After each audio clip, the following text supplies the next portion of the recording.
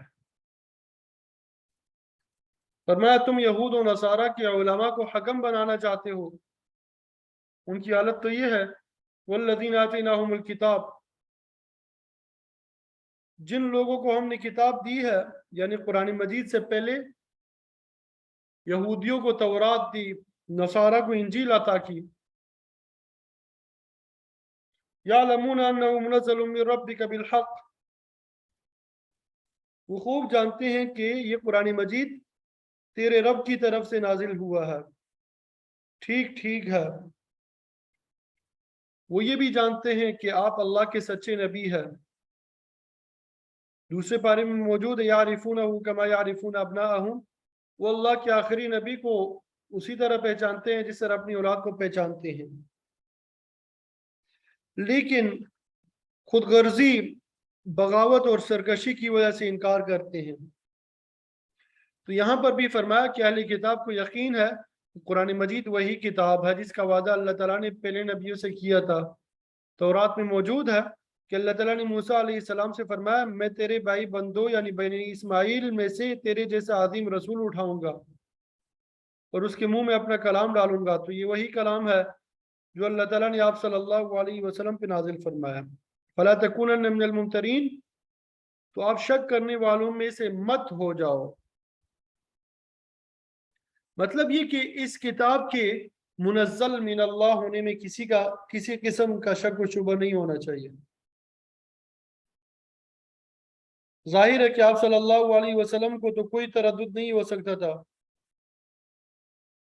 کیونکہ خود ان پر کتاب نازل ہو رہی تھی۔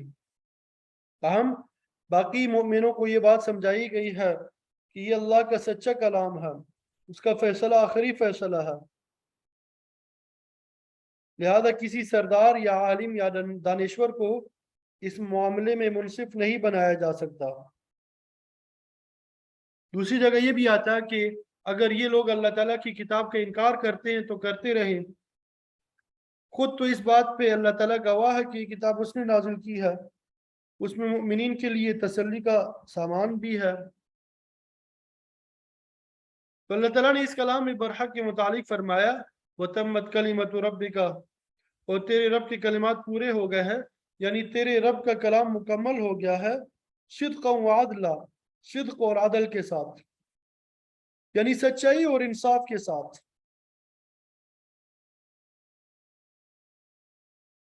امام راضی رحمۃ اللہ علیہ فرماتے ہیں کہ تکمیل کلمہ کے لیے دو لفظ صدق اور عدل آئے ہیں اور ان دونوں کا مصداق الگ الگ ہے۔ قرآن مجید میں ماضی اور مستقبل کی متعلق بہت سی خبریں دی گئی ہے، جہاں تک ان خبروں کا تعلق ہے یہ صدق یعنی سچائی پہ مبنی ہے، اس اعتبار سے یہاں پہ صدق کا لفظ استعمال ہوا۔ اور قرآن مجید کا اکثر حصہ ایک معتد بھی حصہ احکام پر مشتمل ہے اور ہر انسان ان احکام کا مکلف ہے، اس کے لیے فرمایا کہ یہ احکام عدل پر مبنی ہے، لہذا ان پر عمل پیرا ہونے میں کسی قسم کا تردد نہیں کرنا چاہیے۔ یہ احکام اللہ تعالیٰ نے اپنی کمال حکمت کے ساتھ بنی نوع انسان کی بہتری کے لیے نازل فرمائے ہیں، ان میں عدل کا پہلو واضح ہے۔ پھر فرمایا لا مبدل لکلماتہ، اللہ کے کلمات کو کوئی تبدیل نہیں کر سکتا۔ مطلب یہ کہ قرآن مجید کے حقائق کو کوئی شخص غلط ثابت نہیں کر سکتا۔ یہ الگ بات ہے کہ اپنے ہی دماغ ٹیڑھا ہو تو ہر چیز ٹیڑھی نظر آئے گی، اسی طرح جو شخص قرآن مجید میں کجی تلاش کرتا پھرے تو اسے ٹیڑھا پن ہی نظر آئے گا، ورنہ یہ تو بالکل برحق کلام ہے۔ جس طرح بھینگا آدمی اس کو ایک کے بجائے دو چیزیں نظر آتی ہے، صفراوی آدمی کو ہر چیز زرد نظر آتی ہے، پیلی نظر آتی ہے۔ تو اسی طرح قلب اور ذہن کے مریض کو اللہ کے کلام میں خامی نظر آتی ہے، حقیقت میں اس میں کوئی خامی نہیں ہے۔ دوسری بات یہ ہے کہ سابقہ کتب سماویہ میں تحریف ہو چکی ہے، وہ اپنی اصل حالت پہ قائم نہیں رہ سکتے۔ تورات انجیل میں بے شمار تبدیلیاں ہو چکی ہے، ان کے احکام بدل کے ان میں کفر اور شرک کی آمیزش کر دی گئی ہے۔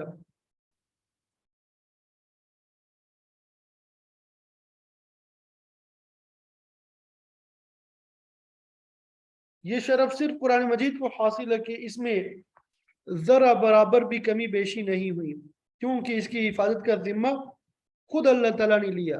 اِنَّا نَحْنُ نَزَّلْنَا الذِّكْرَ وَإِنَّا لَهُ لَحَافِظُونَ، ہم نے ہی اس کتاب کو نازل کیا ہے اور ہم ہی اس کے محافظ ہیں۔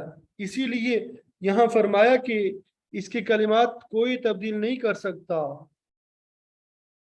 انگریزوں اور یہودیوں نے قرآن مجید میں تحریف کی بڑی کوششیں کی، لیکن کامیاب نہیں ہو سکے۔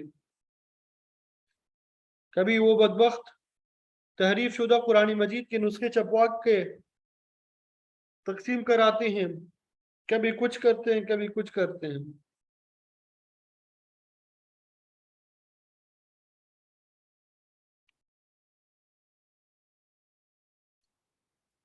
اللہ اکبر کبیرہ۔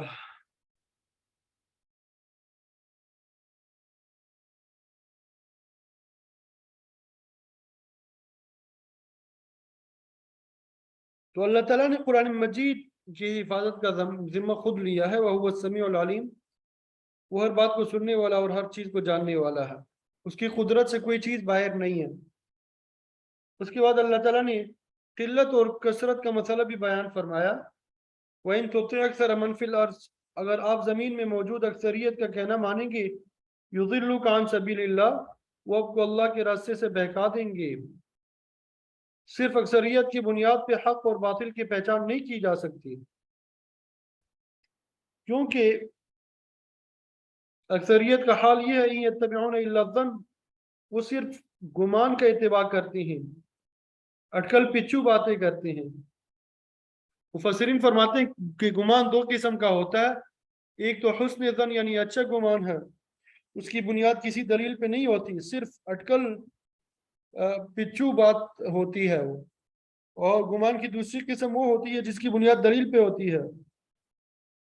مجتہدین اسی گمان کے تحت مسائل کا حل پیش کرتے ہیں، ان کا ہر فتویٰ دلیل پہ مبنی ہوتا ہے، وہ ہر حل صحیح دلیل سے اخذ کر کے بتاتے ہیں، لیکن اس کے برخلاف کفر، شرک، بدعت وغیرہ اٹکل پچو باتوں سے رائج کیے جاتے ہیں۔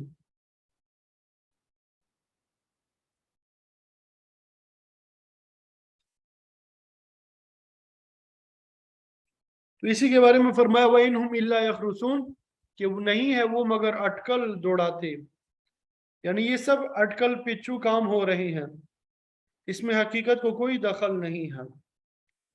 پھر آگے فرمایا إِنَّ رَبَّكَ هُوَ أَعْلَمُ مَن يَضِلُّ عَن سَبِيلِهِ، بے شک تیرا رب خوب جانتا ہے کہ جو اس کے راستے سے بہک گیا ہے، وَهُوَ أَعْلَمُ بِالْمُهْتَدِينَ، وہ اللہ کے راستے پہ چلنے والوں کو بھی خوب جانتا ہے۔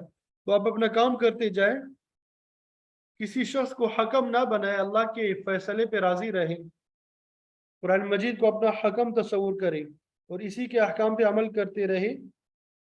اللہ نے مفصل کتاب نازل کر دی ہے، اب اس کے علاوہ کسی فیصلے کی ضرورت نہیں ہے۔ پھر آگے فَكُلُوا مِمَّا ذُكِرَ اسْمُ اللَّهِ، آج کی آیت جو ہم نے تلاوت کی ہے۔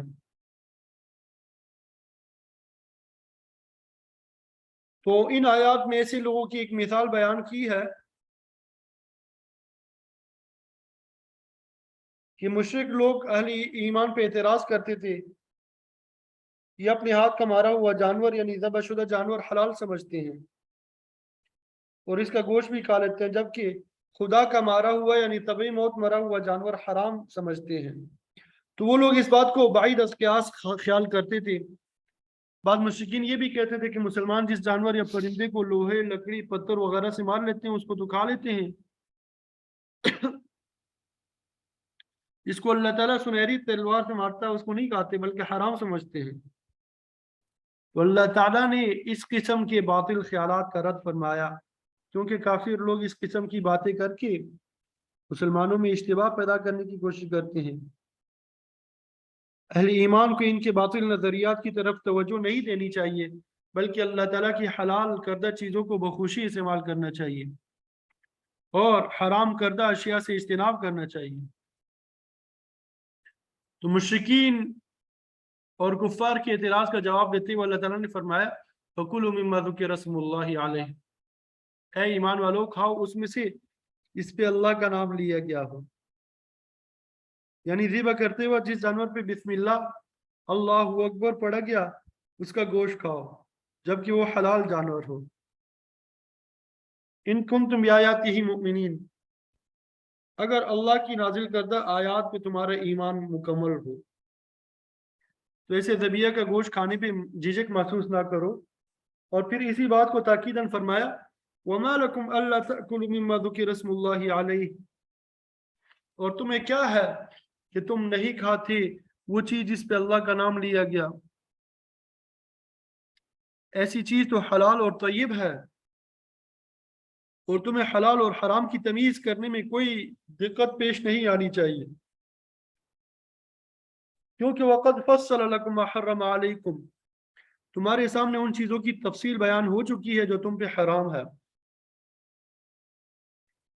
سورہ بقرہ اور سورہ نحل میں اللہ تعالیٰ نے حرام کردہ اشیاء کی تفصیل بیان کر دی ہے، لہذا اس کی روشنی میں شرعی طریقے سے ذبح شدہ جانور جو کہ حلال ہو ان کا گوشت بصد شوق کھا سکتے ہو۔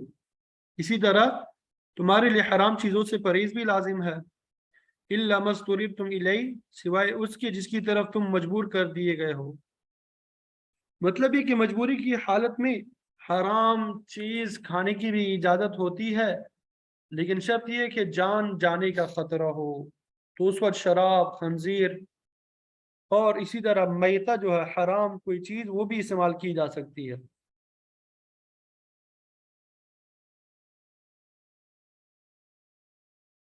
البتہ اگر وہ مجبوری کی حالت میں کہے بغیر مر جائے تو اللہ تعالیٰ کی گرفت میں آ جائے گا، کیونکہ اس کے لیے جان کی حفاظت لازم تھی۔ مجبوری کی حالت میں حرام چیز کی حرمت اٹھ جاتی ہے۔ اصل بات یہ کہ جن جانوروں کو اللہ تعالیٰ نے حرام قرار دیا، پہلے بھی آپ کو بتا چکا ہوں، ان کا گوشت انسانی صحت کے لیے مضر ہے۔ بعض حرام کردہ اشیاء سے جسمانی صحت خراب ہوتی ہے، بعض سے روحانی صحت ختم ہوتی ہے۔ تو حرام اشیاء کی حرمت میں یہی حکمت ہے کہ وہ کسی نہ کسی صورت میں انسان کے لیے مضر ہے۔ اسی طرح جن جانوروں کا گوشت انسانی جسم کے لیے مفید ہے ان کو اللہ تعالیٰ نے حلال قرار دیا۔ تو جو آگے اسی صورت میں ان حلال مویشیوں کی تفصیل آ رہی ہے جو گھاس کھاتے ہیں، پالتو ہونے کی وجہ سے لوگوں کے قریب رہتے ہیں، انسانوں سے مانوس ہوتے ہیں، لوگ ان کا دودھ پیتے ہیں، اون استعمال کرتے ہیں، گوشت بھی کھاتے ہیں، اور یہی جانور کھیتی باڑی اور اسی طرح سامان کو منتقل کرنے کے کام بھی آتے ہیں۔ تو اللہ تعالیٰ نے ان کو حلال قرار دیا، لیکن گوشت استعمال کرنے کے لیے ایک ضروری شرط یہ کہ جانور شرعی طریقے کے مطابق ذبح کیا گیا ہو۔ امام شاہ ولی اللہ محدث دہلوی رحمۃ اللہ علیہ فرماتے ہیں کہ ملت ابراہیمیہ کا یہ مسلمہ اصول ہے کہ حلال جانور کو حلق سے ذبح کیا جائے اور ذبح کے لیے لوہے، پتھر یا شیشے وغیرہ کا تیز دھار آلہ استعمال کیا جائے۔ ذبح کے لیے گلے کے 4 رگیں یا کم از کم 3 رگوں کا کاٹنا ضروری ہے تاکہ جسم کا سارا خون بہہ جائے۔ گلے کے علاوہ اگر کسی دوسری جگہ سے ذبح کیا جائے تو جانور کا گوشت مکروہ تحریمی ہوگا، کیونکہ ایسا ذبح مسلمہ اصول کے خلاف ہوگا۔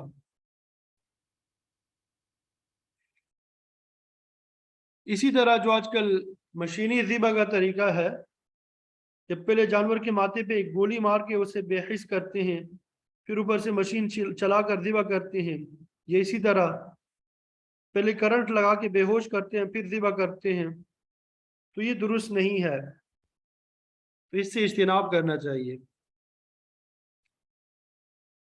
البتہ مجبوری کی حالت میں کہ جب آدمی جانور تک پہنچنے کی قدرت نہ رکھتا ہو تو ذبح کے مقررہ طریقے کے خلاف کیا جا سکتا ہے۔ مثلا اونٹ جو ہے بھاگ گیا اور کسی طرح قابو میں نہیں آ رہا،